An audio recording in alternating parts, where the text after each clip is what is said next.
Let it be a Nick and Jane, and let it be a Mr. Smith, a banker of Nick and Jane. They both keep their money in his bank.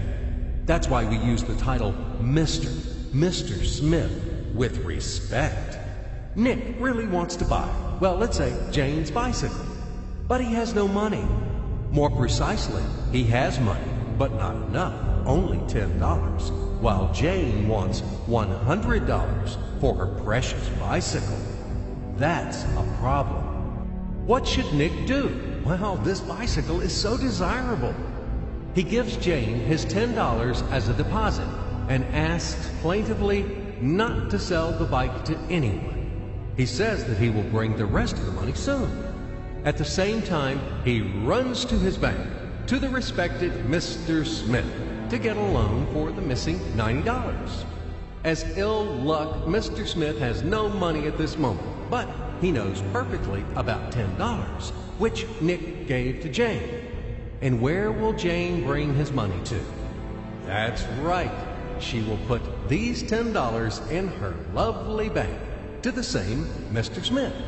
Therefore, Mr. Smith asks Nick to come back tomorrow in the hope that tomorrow he will get these $10. And everything happens this way. The next day, Jane brings $10 to the bank. The bank provides Nick these $10 on credit. Nick immediately gives them to Jane. She again puts them in a bank. The bank again provides Nick these $10 on credit, etc. As long as Nick the fool will gather enough money for the bicycle. Don't you get confused yet? Be patient, I told you. These demons have been trying to confuse you during 1,000 years. These damn economists and financiers. But anyway, we will figure everything out. So what do we have in the end? Nick finally got the bike from Jane. Wow! But at the same time, Nick owes $90 to the bank, Mr. Smith. And the bank, in its turn, owes $100 to Jane. In other words, those $10, which existed initially, have magically turned into $200, $190 of debts plus real $10. But these $10 would also turn into $1,000, even in $1 million or $1 billion, if Nick would make a more expensive purchase. In this case, our $10 would make the increasing number of its cycles, circuits from hands to hands. That's it. So, what happens in today's world? SOS! It appears that banks also make money out of thin air and multiply them. Not only Fed can produce money, but banks either. In short, everybody can do this, except you and me.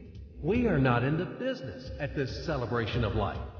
I would like to print or draw some money as well. In fact, these banks multiply money without any control.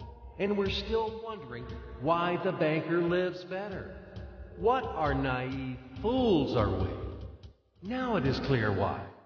The one who produces the money, of course, lives better. But this is not enough. From this moment, poor Nick will never be able to repay his debts owed to the bank, no matter how hard he would work. Silly Nick doesn't know it yet, that he's in slavery to the bank, in credit bondage forever, because those $90 which he owes to Mr. Smith do not exist in nature at all. Sly Mr. Smith made his money out of nothing. He created them out of thin air, just one click. And $10 turned into $200. Yes, but you can object